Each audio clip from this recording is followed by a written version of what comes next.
Now we're live.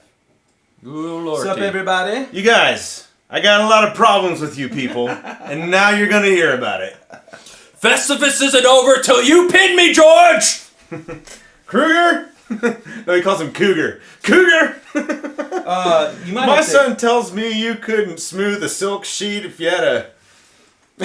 You might have to explain what that is, Brian. Alright, so... Hey, you got subtitles on. Oh boy.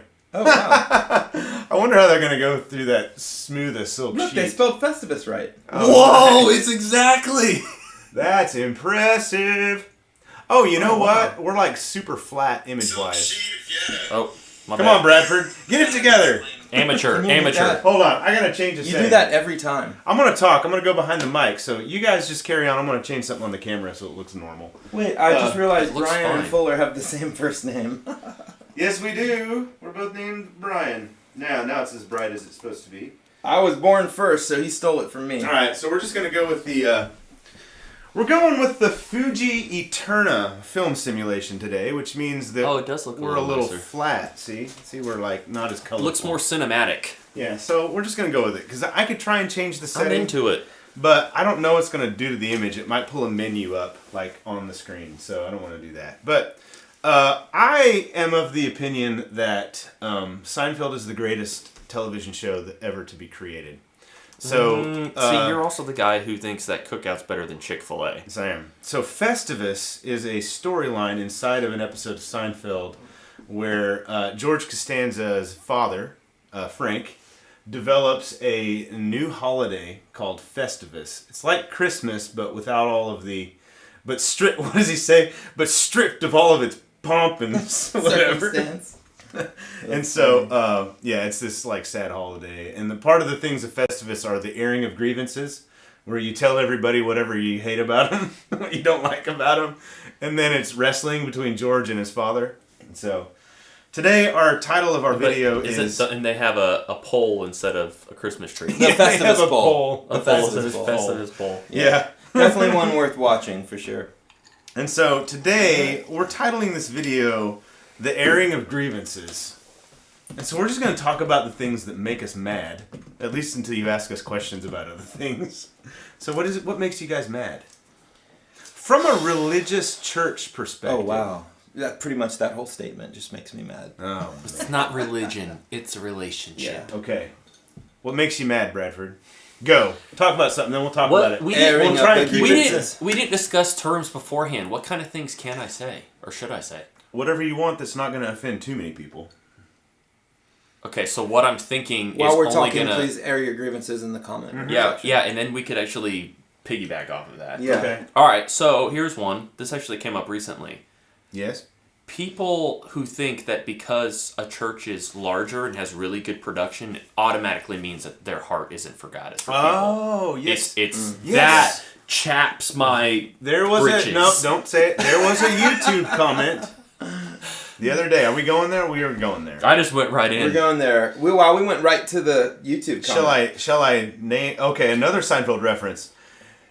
Trolls. She named names. Shall I Trolls. name names? No, Shall don't I name a names. name? Okay, well, there was a particular YouTuber that commented on the last Sunday vlog. I mean, if you go to the last Sunday vlog, tips for a Sunday morning rehearsal, it won't take you long to find it.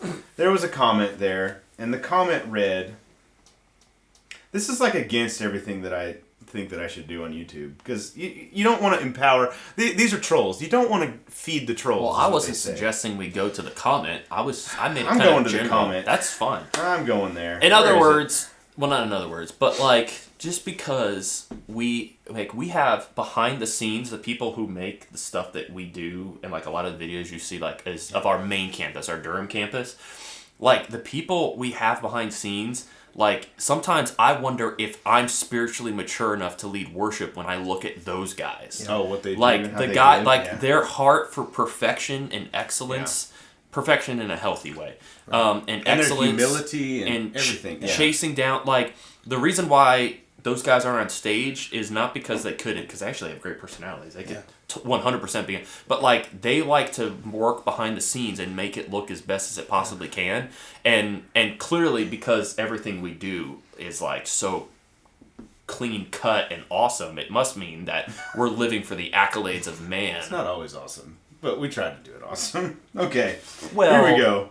Let's be real. Okay, here we go. This is the comment. So, if you're not familiar with the Sunday Vlog series, it's 41 videos deep at this point, and it's just going to continue. So, in those videos, I just take a camera to church and I just film what happens. And we try and talk about something important or something relevant in each video.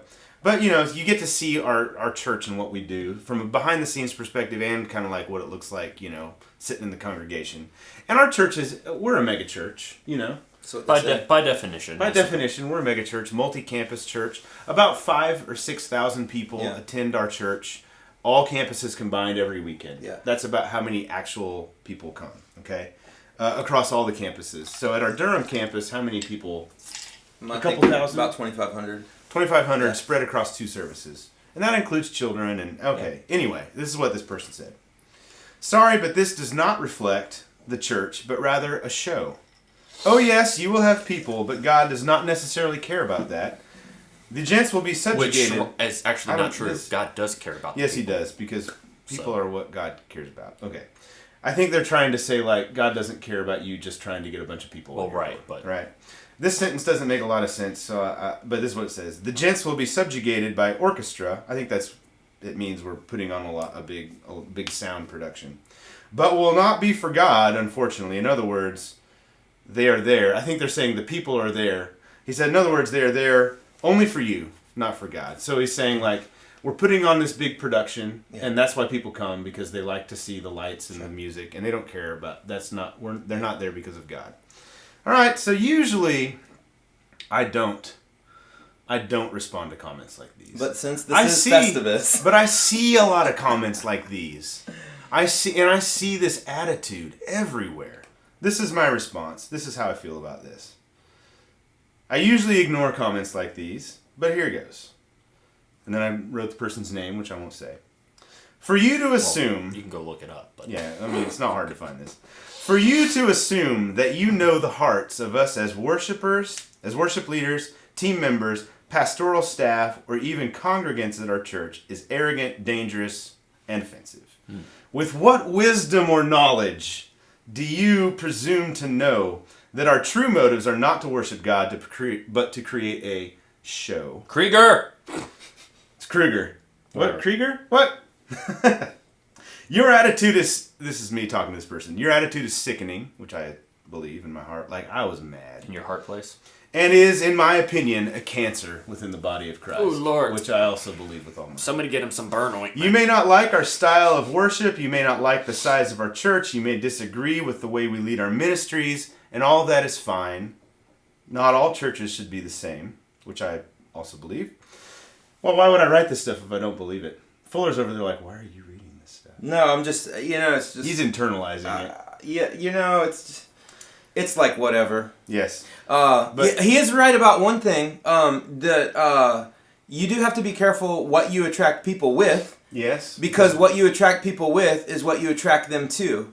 So if all you do is lights and sound and the coolest, latest thing, you are going to attract people to that and not to Jesus. So he is right about that. However, it's very, very, very incorrect to assume that we're not attracting people to Jesus, because that's what we exist for. And a matter of fact, Benji always says, if you like organized religion...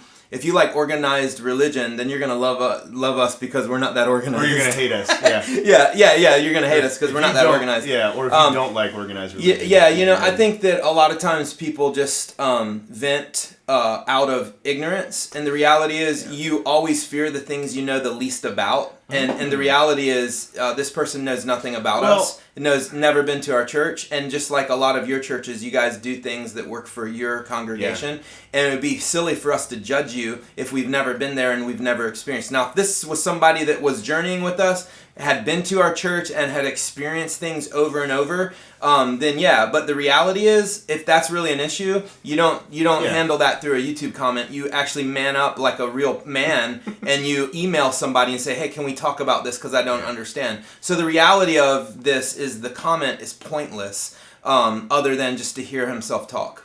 Well, and you make a good point because you talk about ignorance. Okay, this attitude that you see a lot, and it seems to be like this is. I'm generalizing, so this is stereotypical and it's not applicable to everybody. But there's like the small church versus big church mentality, right?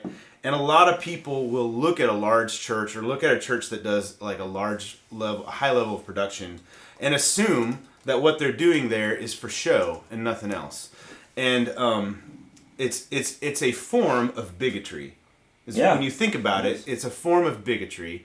And I believe that bigotry is a symptom of ignorance, is what I believe.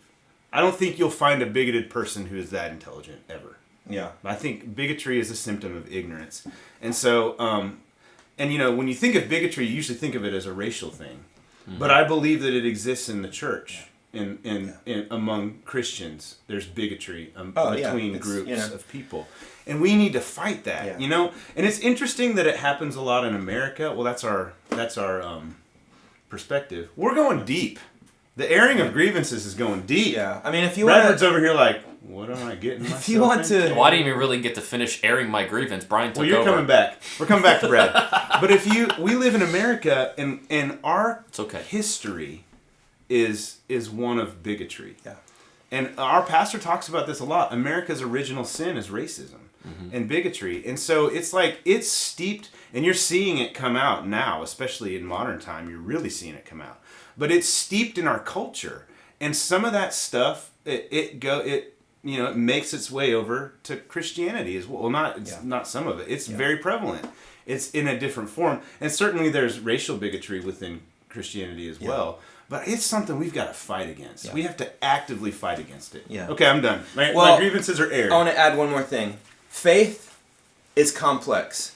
Mm-hmm. Jesus, ministry, doing churches is complicated. It's also scalable. Like, it's different everywhere. It's different to your unique situation. What part of the world you live in. Everything is so unique. And so a general great advice is this. If you find something or you come across something you don't agree with, then stop going there. Or, it's like, if you disagree with what Worship Tutorials is doing, then don't ever come to the website. No big deal. Like, if I find something I disagree with, instead of bashing them or condemning them, I just leave and go somewhere else. And the reality is, one day you might wake up and realize you're wrong about something. And so why do you want to leave a paper trail of your ignorance or things that you might have been wrong about? Because we all change and grow over time and mature. There are things I thought 5 years ago that I no longer think. And that's called growing in your faith and growing in your maturity. So it's just best, if you ain't got nothing nice to say, don't say it at all. I used to say things like, even to my family, about church, and that I was like, I'm at this big church now, I know what I'm, and I was totally wrong. Yeah. And I had to like confess to my dad and apologize to him for being arrogant and for being bigoted. That's really what it is. Okay, Kelly, I bought Stoked this week because of you guys. We had some really good. We had some super chats. Thank you for that. Thank you, Jake. Did Jake have a question? I wanted to say. We'll get to it in a second. Okay, go, Brad. All I wanted to say about that though is my. Let's flip that question around. Okay. Should people who were doing their absolute best to worship God just decide that maybe I should just do this for the world instead and not do it for God? Like that's my big beef. It's like, flip that around. Mm-hmm. We're doing our absolute best and figuring out how to make things look at the best we possibly can. And somebody wants to say that, oh, that's just for show. And I'm like, okay, so I'm doing it in church as my worship, as my form of worship for God. And you're telling me that has no place there.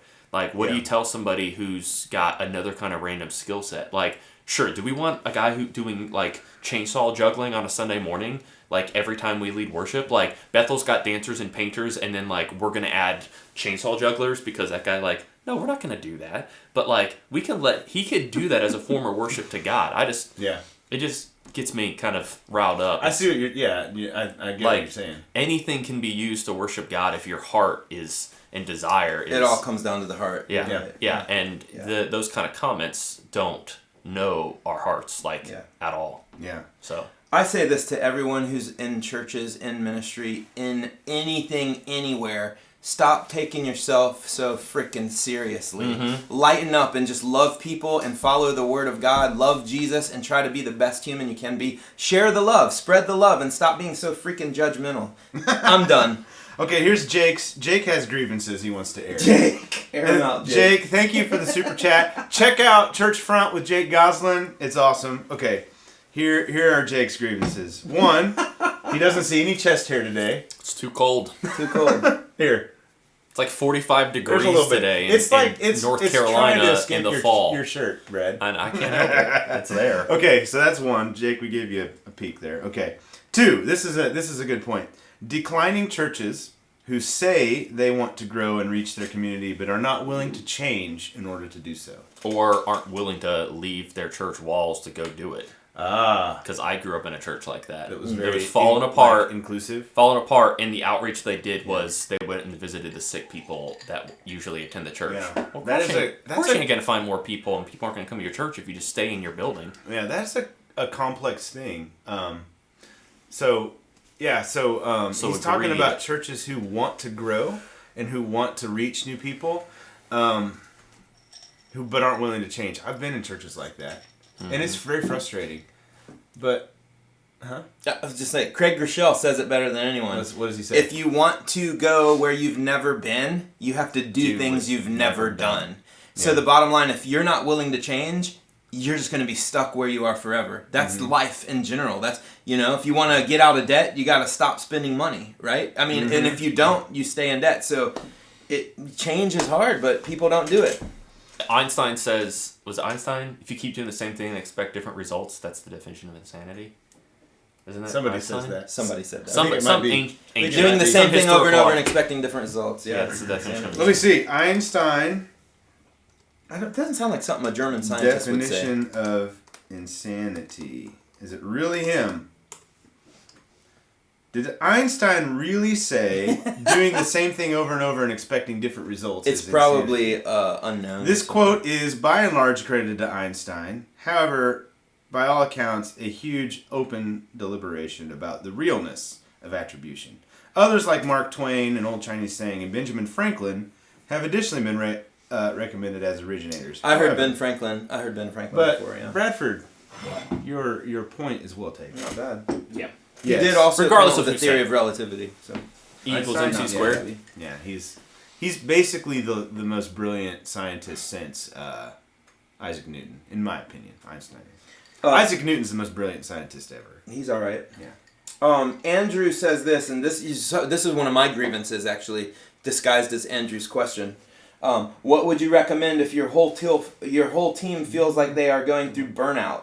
I serve at a small church, and our team mostly consists of high school and college students, but it has gotten to the point that everyone feels overwhelmed. So, I hate churches burning people out. I mean, I don't hate the churches, but I hate when churches burn people out. You hate hearing about I that. hate it, and I hear it way too much, all over the place. I've been walking with a guy that I actually met through the forums who's been totally burnt out at his church. And it's terrible. Like, you want to talk about shallowness, you want to talk about performance and not attracting to people to Jesus. That's let's talk about this issue in churches where you're using people. You are abusing the people in your church by making them serve every weekend or letting them serve every weekend. You're not caring for them. Like, no man or woman should serve every stinking weekend at your church. It's because when do they go to church? When do they get fed? No, they're always serving. It becomes like a part-time job that they don't get paid for. And it never ends well. People end up finally getting to the point where they can't take it anymore. And so the only option is for them to leave your church. And that's where the bitterness and that's where the anxiety comes in. So, like, stop abusing people. Like, that's what I would say. Like, you having a guitar player is not more important than that person being healthy. And it's just like, we get it wrong. And churches get this wrong. They get a handful of people that want to serve and they have good hearts and they just drive them into the ground. And I hate it. Fuller's grievance has been aired. This is... Okay, so how can we fix it? here's how you can fix it is stop being so selfish and stop trying to manipulate people to do stuff you think is important. Fuller. Listen, it's God's church. It's Jesus's church. Like, love people and protect them and honor them, honor their families, honor their children, honor their life situation, and you will get way more advancement in the kingdom than you could ever imagine. Sometimes it's all out of fear. We fear that if these people don't help us, then it's not going to work out. Like, ministry's not going to get done. But that's just not true. It's like we have to have a healthy approach to ministry, and sometimes you just got to say, you know what? We're going to do less. We're not going to do all of these things we want to do because we don't want to burn people out. And I think the best churches in the country are the ones that put people above process. They put people above results. They put true people above everything else. And those are the churches that attract the masses.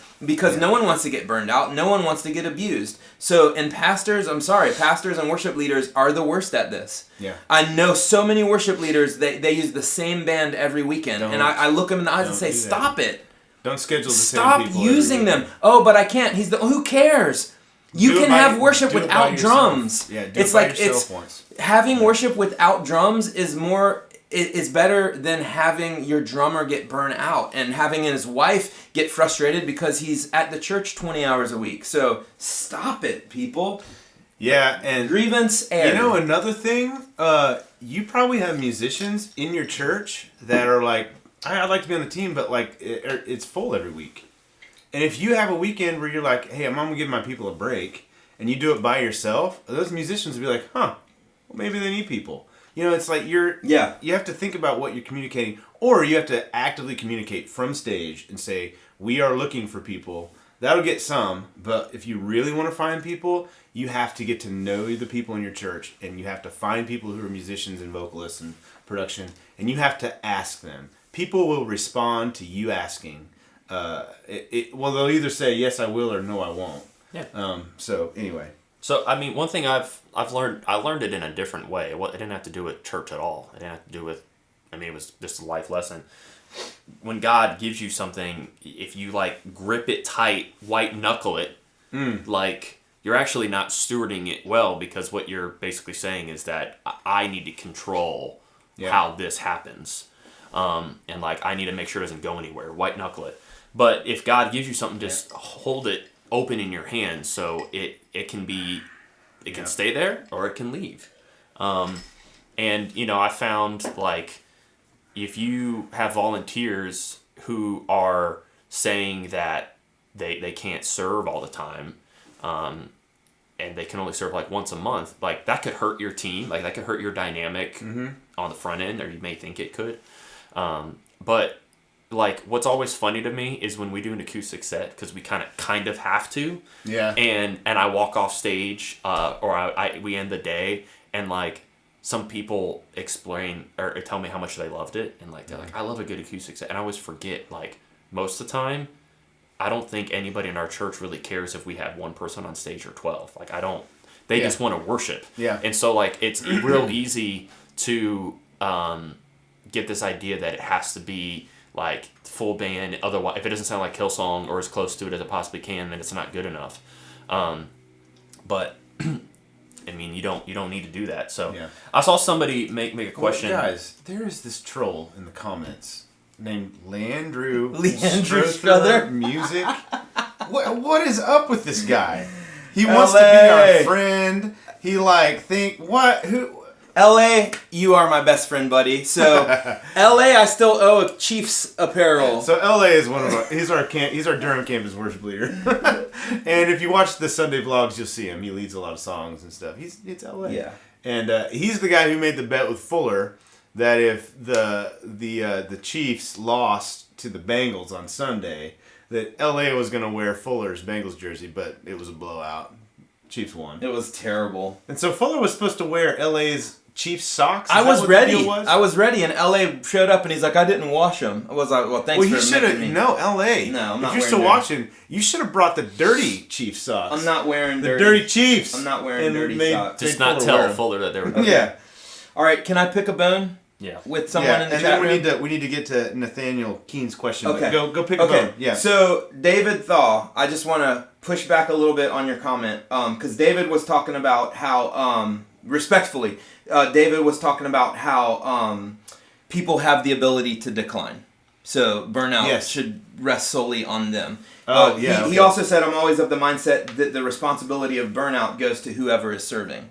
So I want to respectfully push back on David, because David, here's the problem with that line of thinking, is it releases you of the responsibility of caring for people. And the reality is this. You as the leader. Yeah. Right? The reality is this. Most people who serve on your team have servant hearts, and by serving, it actually makes them feel obligated because they've developed relationships. And the reality is this. Most people you talk to feel like they get into this situation where they feel like they don't want to let people down. Mm-hmm. And yes, while that's on them to create boundaries in their life, the church historically takes advantage of that and manipulates. And I've seen so many have this conversation. Hey bro, can you play drums for me? Man, we don't have anybody else. And if you don't show up, we don't have anybody. Okay, so like, does this person really have the freedom to say no at that point without great relational cost? And so I would just push back a little bit and say, dude, as the worship pastor at New Hope Church, I make it my point to look at every single person on my team and go, how many times have they served? Oh, really? Let's give them a few weeks off. Or let's make sure they're not. We actually have a policy that you cannot serve more than twice a month if you're married and have children. Because the reality is, all the musicians, they want to play. They want to play this weekend, and it's fun, and it's their act of worship. And if we don't help them regulate, they will eventually get burnt out. And the problem is they don't know they're getting burnt out. They don't know they're overcommitted until everything in their life falls apart. Me being a worship pastor for 15 years, I see the red flags way before they see them. So as a pastor, I'm on the lookout for that. And so I would just encourage you to rethink that thought process. While yes, people do have that responsibility, it really, as the worship pastors, ultimately, if we have a church of history of people getting burned out, it's probably not the people. Yeah. It's probably our leadership. There's a common denominator, and it's probably the leadership. Yeah. One thing Fuller told me when I first got hired here, he it stresses to me like immediately, because this was my first time being a worship leader where I was like in charge, and especially like I showed up, I was like 22 years old, and I was like leading people who were married and had kids and like were like in their 40s and older. Yeah. And and that's an odd position to be in. Yeah, it really is. And lots of other things that we could talk about, but the point is, Fuller told me, he goes, here's part of the problem. He's like, not only do you need to make sure you take care of them, and this was a conversation, I'm maybe making up some of the dialogue we had, but here's the heart of it. There could come a point where it's not just about the fact that they'll get burnt out, but it's about the fact that if you use them all the time, they get burnt out and they want to take a long break. Well, then you're out of luck because now you don't have anybody. So now, not only is it like 1 week without that person, you may be months without that person, or they may just leave altogether. That happens a lot. So you're not actually, your job as a worship leader, worship pastor, I think there's lots of ways we could split hairs between the job description there. But the difference between a worship leader and worship pastor is a worship pastor pastors his people. You're not just pastoring your people that like attend the church, but you're pastoring the people who serve along with you, and you're supposed to shepherd them and help them to get fulfilled. Our call as worship leaders is to lead people in worship. We need to take time off. We need to take a handful of Sundays off every year. But that's why we're there. Like that's our calling. That's our job description. Like our church is very intentional about our time off. We get Fridays and Saturdays off, and so we work Sunday to Thursday. And so it's kind of weird. It's like Sunday feels like the end of the week, but it kind of feels like the beginning. And but anyways, like that's why we're there. But I would rather go a handful of weeks without somebody to let them come back fired up, rejuvenated, and like want to get back on there. Like I have some guys who like, one of my drummers, my favorite drummers is Wesley Couch, and he plays 3 times a month sometimes, and he's like, dude, I love it, like I need to be there, and he brings his wife, and he like gets so energized by it, and so like it doesn't happen every month, but sometimes he's with me, and like him and I have a relationship, and he can tell me straight up, like, dude, I'm really tired. He's like, and he'll tell me, this is kind of a cool relationship we have too. He's like, He's like, I need maybe next month not to serve as much. He's committed to that month to finish out and not decline on me. But like he tells me ahead of time, but that only came because he realized that I care more about him than what he can do for me. You know, for all you worship leaders watching, I want to challenge you with this. I want to challenge you, please, as a man of God, do this one thing. If you find yourself in a situation where you have been using the same team of musicians all the time, take a week next month and just look them in the eyes and say, hey, I'd like to give you next week off. Is that cool? And or I'd like to give you a week off in December. Is that cool? I guarantee you, most of them will be like, that would be awesome. Yeah, I would love that. And so, you know, just do it. Yeah. I mean, okay, you go. Oh, yeah. Let's answer Nathaniel Keen's yes. question. Thank you for the super chat tip. Super chat. That is always very much appreciated. Super There chat. have been a few of those come in. We had one earlier, by the way. Said thanks for the tip on Stoke Coffee. That was him as well. Oh, it was you? Yeah. Dude, you're drinking. Look, mine's gone. Empty. We're currently seeking sponsorship by Stoke Coffee. Or really any I will write a cold theme brew. song for Stoke. And Any cold brew if company they that do, wants to Fuller's do it. going to write a theme song, and I'm just going to Custom theme song. I'm going to film hilarious sponsorship video like inserts that I can put into stuff. Anyway, here's his question. Tips for leading worship from electric guitar. Are you mostly playing diamonds, which means whole notes? Are you what are tips for tone? Higher or lower on the neck? And that would be more chord voicings and that kind of thing. So this is a topic that the three of us have all talked about wanting to make a video series. I love it. How to a couple video series. One, how to transition from leading worship with acoustic guitar to leading worship with electric guitar, and then just tips for leading on electric guitar. So there's an art to it. There are definitely some tips that all of us have picked up. These guys are much more versed in it than me, but I've been doing it now for 5 years, so I've picked up a few things as well. So let's all give a few tips. Mm-hmm. I'll start talking about. I'll talk about the higher. Well, I'll talk about diamonds. So, are you mostly playing diamonds, meaning whole notes? When you play on acoustic, you're a rhythm instrument, and so you're strumming and a percussive instrument. A rhythm and a percussive, rhythm instrument, and so a lot of strumming, a lot of. It kind of means the same thing. A lot of playing like open chords, like you call them cowboy chords or whatever, down on the neck. And when you play electric, you have to approach it much differently. And so, yes, diamonds or whole notes, strumming just whole notes is one good way to do it. But you have to really change your right hand technique. And I would say you want to make it much less busy on your right or your strumming hand, depending on if you're right or left-handed. Your strumming hand, your rhythm hand needs to do a lot less work, and you can also play more melodically as well. So less is more when you're leading from electric guitar. Brad, what's a tip?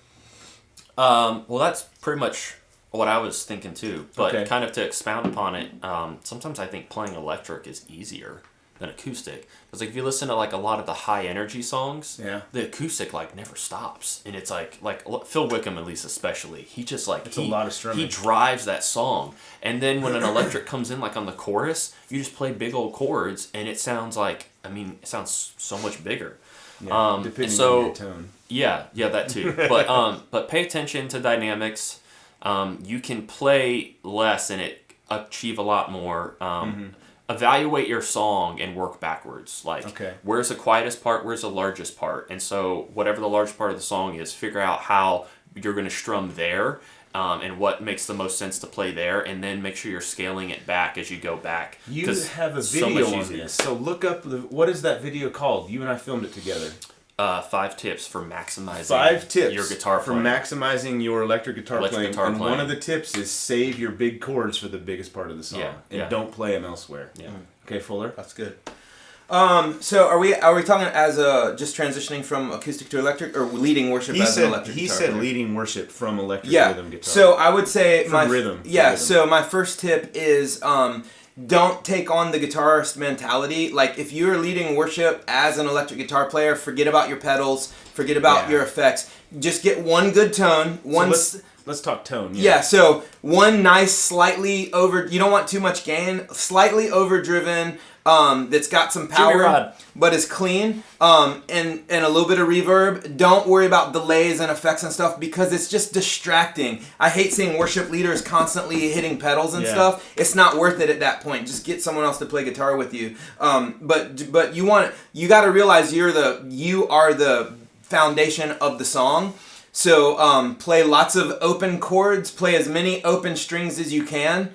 When you're in the key of E, almost always play the open E and the open high top B strings because capos are your friends. It gives you drones and stuff. So yeah, use capos. So if you're gonna play a song in the key of A, capo 2, play it in an open G chord because the open chords are gonna give you the fullest sound. I wouldn't go past the 5th or 6th fret, otherwise it's gonna start sounding real thin. But there's like there's definitely an art to it. If you can throw in some lead lines, make sure you include open string drones with them. Otherwise, it's gonna sound super thin. Yeah. If you're the only electric guitar don't even player, play leads. You know, at that point. If you're the only electric guitar player and you're leading, this is what because I did this a lot, and this is kind of how I resorted. I would play rhythm chord voicings while I was singing.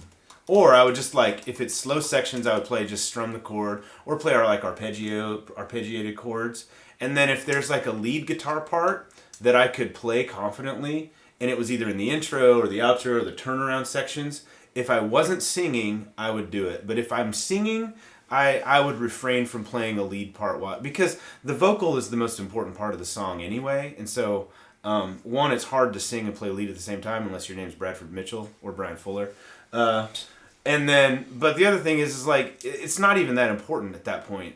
It's much more important to play a melodic line that everyone knows, if it's an instrumental type of a section. Mm-hmm. Okay. Yeah. Cool. Honestly, and then what I do a lot is I want to fill in space. I mean, it depends on the song.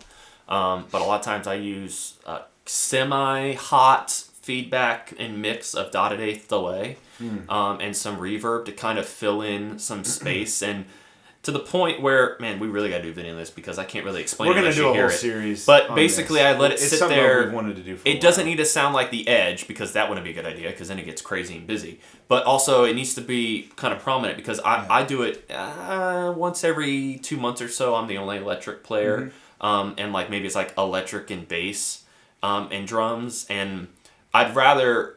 having electric keys, bass, and drums is a little easier to navigate because then you kind of feel like the keys are filling up some spaces and some gaps. You can play some pads. But you'd be surprised. What was I listening? I was listening to the rehearsal mix for Great Things. I was just talking about it, and there are really small guitar parts in that song. There are definitely lead lines and stuff like that, but in the chorus even, the guitars aren't really playing anything major and huge. Yeah. It's all about dynamics, and it's because that song's really synth driven. There's some real funky little... Yeah. Rehearsal mix is $9.99 a month. And if you're... From multitracks. Yeah, and if you're not... It's a service from them. If your church isn't able to buy multitracks to actually hear it, we buy multitracks when you have 6 worship leaders who need a different instrument each week. $40 is not a lot of money. When you kind of divide it up that way, it makes all our lives. We could not make click tracks quicker than what it would take to spend $40. So we can listen to them that way. But also, I still like to use rehearsal mix in case we don't have the song. So you can hear the parts. Yeah, you can hear the part. $9.99. You can solo out every individual part of the song. Yeah. Walt DaCosta asks a question with a super chat. Thank you, Walt. Would a Strat sound okay? Yes. Fuller, grab that guitar next to you. Because as I was just talking about Great Things, that's almost all it is. Fuller is holding my all-time favorite electric guitar. It is my favorite. And it is a Strat. We gotta mic that thing. Strats are great. Really, any guitar you have is gonna sound fine. I mean, if you've got a metal guitar with super high active EMGs or something, I mean, you might have to. You could do it. You'd have to work with it to get it not to sound as aggressive because usually that aggressive sound is not what you hear. Yeah. But a Strat, Telecaster, Les Paul, single coils, humbuckers. I mean, they're all good. It's all good. But Strats are money. I led worship with a Strat for 7 years straight, and it was awesome. And also, I got a comment on my Metal Zone shirt. So shout out to Marcello. Marcello got me this for my birthday. Yes, Fuller's birthday was just recently. It was. He just turned 30. Feels like it. Okay. What other questions shall we tackle? It's 11:55, so we're gonna have to wrap 5 up minutes. here in a few minutes. Were there any other here's a good grievances one. that wanted to be aired? One real quick I thing think on we're past the grievances. one quick Listen to practical that tip I don't for electric guitar playing, leading. Here's a quick practical Yeah. tip.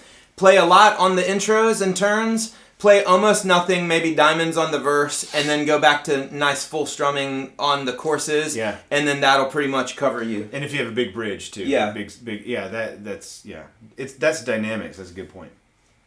How would you go about doing spontaneous worship This is a great question. or going back into a bridge or something with multi-tracks? So it's great. Keith Great is question. asking about so we use click tracks, and we use there's a couple ways you can use a click track. You can just use it as a metronome to keep you in time, but most people who use click tracks probably use preset arrangements.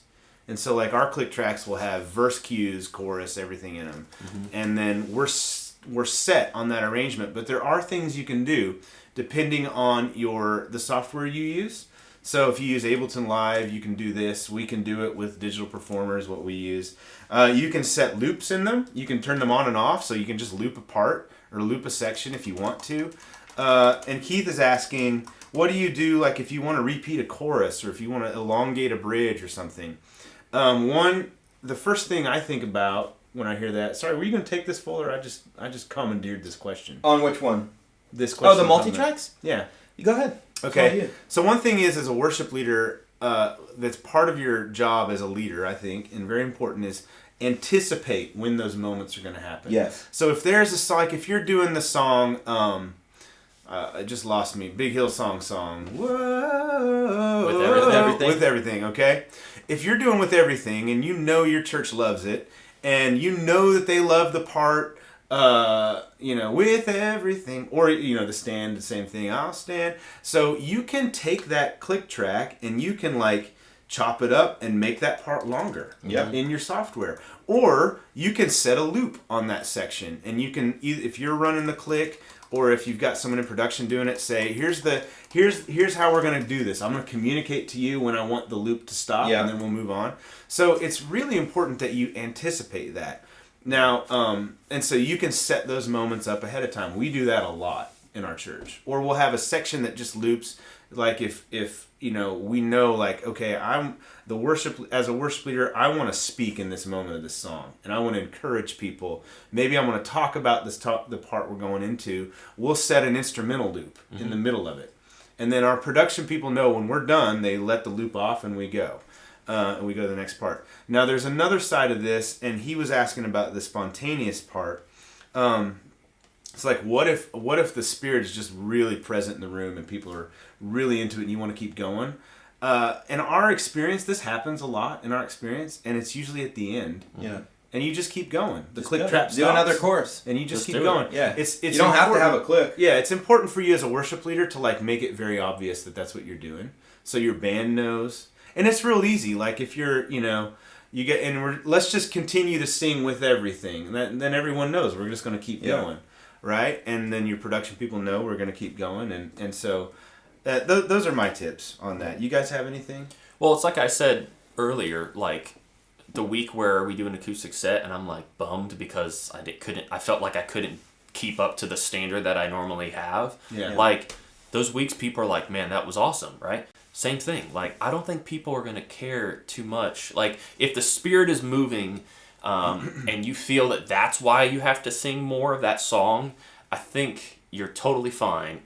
A cappella even, like nothing. Oh, yeah, or like, that's a time where you kind of make sure ahead of time you just equip your production people to know about pads and like to know hey, this song we're doing With Everything, it's massively high and I can't sing it in B, so we're going to do it in A this week because everybody's going to want to sing more of it. So at the end of the song, especially if maybe you're going to pray afterwards, maybe they're already going to do it, but our production team kind of knows, it's kind of the culture we've set, that they pretty much play pads after a lot of those kind of the more reverent and like anthemic worship moments. Just stay in that moment. Yeah, and so like, it's kind of culture where they know, like, if we're starting to sing, and like it sounds kind of empty, like one of our guys in the back just like, hey, let's get pads going. And like we have on our planning center sheet on the printouts, they know what key the song's in. Yeah. And we've talked about it before. Sneak those pads in for us, or your keys player knows to keep going.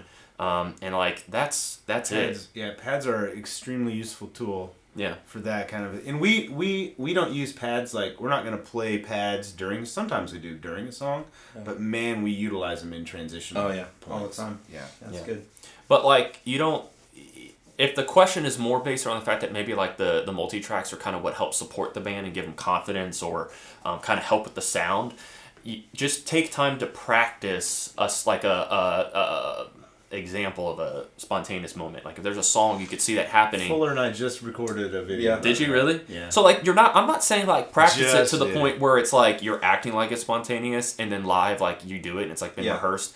More so just like help your band get the confidence to understand how it's supposed to feel. Because if you never practiced one before and you're playing with people who just love playing their instruments, like you don't have Nashville session people, they can't track along with you. Like that's totally fine. You just practice it so they know the idea of what you're kind of looking for. And so, in this moment here, if we sing it again, let's keep it kind of laid back. Make sure everyone knows. Yeah, like let's keep it more laid back. And actually, like I've done that. I'm like, I feel like this song, especially for rehearsal, we're singing it and it feels amazing.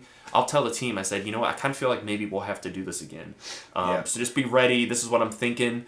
Y'all just sit back and let me kind of establish the feel and tempo I want to do. And then I also music direct a lot. Mm-hmm. And so I keep a mic switcher box at my feet. Oh, and so like I will talk to the band. Mic, yeah, I will talk to the band and be like, hey, we're going to do this again. Just get ready. And it's not like it may. I've never, like my campus pastor, he's never told me it's distracting. So I've asked him. So I guess we're good because I'm being conscious of that. But you got to practice a little bit. Yeah, you gotta prepare for it. Yep. Any other? We gotta go really soon. Anarchy says, I have a Marshall MG50 Effects, which is a small amp. How do I get better tone with solid state amp? Or should I use an external tube preamp? I think the quick answer is you're going to get the tone that amp gives you. So if you don't like it, you may want to look into something else because a Marshall amp has a very distinct sound. So you may want to explore some other options if you don't like the tone. If you want like a really good flexible option that's not a whole lot of money, the Pod HD500X is still a great sounding unit. It is. And you can use it all in one, just go direct. We have some patches. Brad and I, we need to pick that back up. We have one back there in the corner. We're going to make patches for the Pod. We actually started, we had some really good sounding stuff going. We did. So we'll finish that out and have some more of those. But Fuller makes a good point. That what the amp gives you is what you've got. Yeah. Jonathan, I just someone else said something about salary earlier too, but Jonathan's asking.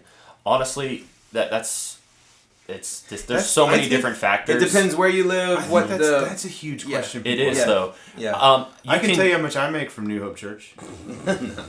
Zero.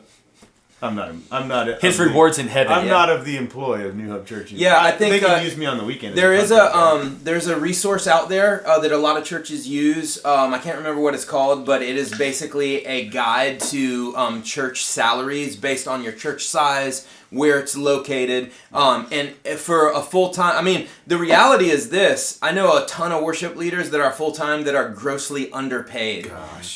So my encouragement to you... Aren't paid at all. Yeah, my encouragement to you would be don't get yourself into a situation that you can't afford to support your family, but you're expected to work 70 hours. So what I would do is I would just pray about and seek what you need to successfully free yourself up to do ministry and focus on ministry and do it well and also be able to pay your bills. And once you get that number, I would just have that conversation. And it will be drastically different. If you live in New York, it's going to be high. Yeah. If you live in Oklahoma, in the middle of Oklahoma, it might be a little bit lower. So in the middle of Oklahoma. It's just like any job. It's flexible and there's a huge range based on your experience. But if you've been leading there for 17 years part-time, and now the church wants you to go full-time, six figures, no less. I would say that you've earned a seat at the table to have that conversation. So, well, okay. So there's I could say a few more things about this. You were about to too, and I cut you off. Well, real in that vein. Yeah, if you've been out there 17 years, I would say you have not in like a twisted you have the upper hand kind of way, but if you have a relationship, you have influence, and you can say especially if you have another job that you'd be leaving to do that. Yeah. I would I would think you could be pretty upfront and say, this is what I make now, and I feel like I would have to at least make that to do this. Or, like, just pray and ask the Lord, like, if you're, because 100%, if I could do more on whatever God told me to make than if I chose if I want to make $100,000, but he said, you're going to work here for $30,000, I think I'd probably be a lot better off, or $20,000 or whatever. Yeah. But, like, just have a real conversation. I think you're in a spot where you could have that, and I don't think it'd be awkward at all. I think typically churches are probably paying lead pastor staff. Like if we're a worship leader or a youth pastor, it's all kind of, I find when I talk to people, or read what people say, it's very much in line with like what a teacher makes in that area. Yeah, it is. Yeah. And so I think that's what you can expect. In that neighborhood. And it will all depend on your church size and your budget. But a wise person, and all three of us have tried to put this into practice, told us one time, and this person was at a mega church. He said, as a church, as a worship leader, it's wise to try and create streams of income outside of that. Yeah. Regardless. And so I think there's wisdom in that. Yeah. And so, because you're not going to get rich. Yeah. Not that we're trying to get rich, but a lot of times churches are going to struggle to pay you enough to support your family. Yeah. You just have to it's just the reality a good steward of what God's given you. I did that to a point where I worked myself out of a job at church. Yeah. And that's certainly the exception. Yeah. But there are things you can do to create, like if you're a guitar player, you can give guitar lessons or something. Like there's value in that. But anyway, we can move on. Yeah, that's good. There was a question that I thought would have been good to read right before we go. By the way. Yeah, we need to leave. Anthony, where was it? Sorry. My voice just... Where was it? That was a quick one I can answer. This is a good question. I lead worship for my men's group. We have about 100 men show up every month. How do I get men to engage? Oh, that's a good question. Mark, you are asking probably how do I find gold at the end of a rainbow? Because a room full of 100 men, they're men for one. Men aren't like the most likely to engage in singing "What a Beautiful Name It Is." I have something to say. And so I think the way you engage a group of men is going to be different than the way you engage a congregation of a mixed group of people. The reality is men. Most of us have an exterior, harder shell. Mm-hmm. You'll have some of them that maybe sing or raise their hands, but the reality is a lot of men, they're just going to process and think. They're going to absorb, they're going to listen, and maybe that is their form of engagement. Mm-hmm. And so I wouldn't expect a Hillsong worship concert happening at 100 men's group, but I would say be authentic, be real, and be transparent. And I think you'll find them, in their own way, appropriately engaging. Okay, we're going to begin this video and end this video. With the airing of grievances? No, with a Seinfeld reference. So we started it with Festivus, the airing of grievances. And we're going to end it with a Seinfeld reference. There is an episode of Seinfeld where, I forget who gets tickets to see The Velvet Fog, Mel Torme. And so Elaine asks Jerry to accompany, I think it's Elaine got him, asked Jerry to go watch Mel Torme with her. And Jerry's response to her is this: I don't want to do that. I don't want to go see a man sing a song. He sways. He gets emotional. I don't want to go see that. And I've thought to myself many times, is that not what we do as worship leaders? Yep. And Jerry Seinfeld encapsulated the male response to that. Yes, he did. I don't want to see that. Yeah. Men, that's a very emotional thing. And a lot of men that's not what they want to do. But it doesn't mean that they don't want to worship God. Yeah. Who's the comedian? Can we end on that? The funny comedian guy? I don't want to do that. The funny Christian comedian. He has a bit Tim Hawkins, where he talks about men in worship, and he's like, men aren't going to be like, I want to touch your face, Lord. I want to see your face. They're like, watch the game with me, Lord. Our God, a mighty warrior. That's a good man song. That's right. All right, guys. That's about all we can do. It's time for us to leave. Any closing thoughts? Man. Don't be a jerk. Yeah. Don't be a jerk. Amen. I don't know. We're all just Mel Torme, and men don't want to come see us. Yeah. That's right. All right. Thank you for hanging out with us for our airing of grievances. Sorry if it was salty. It was a little salty at first. It's salty. But hopefully, yes. I have a closing thought. Do it. Let's hear it. Always good questions. Lots of them. They fly by. We can't keep up. It's very hard for us. We apologize. We have 2 groups that you can, and some Instagram pages that you can follow. Yep. Worship Tutorials and WT Tone on Instagram. Engage there. WT Leaders. Instagram. On Facebook. Instagram. I thought on you were Facebook, Facebook. WT Leaders and WT Tone. If you got questions there, we engage there as well. But sometimes it's good to get a group discussion going with more than just us 3. Yeah. We obviously love to, but you want to get some perspectives from people who do things differently. So please don't take offense. They fly by. Yeah, it's hard to get to all the questions. But thank you for watching. Thank you for engaging. For asking questions. We love it. Hey, and if you enjoyed the video, please like it. We've had about 150 watchers. Let's get some likes in there, and in the comment section put "Give us stoked coffee." Just everyone write "Give us stoked coffee." Stoked. And it was like ST or just say with the little line over it. I bought stoked coffee because of you. There That's you what go. you could say. There you go. All right. With that, we're signing off. This is going to be awkward as always. Bye. I'll play us a little diddly. Okay. Oh, Fuller's going to play a ditty. I think we're already done. Are we? No.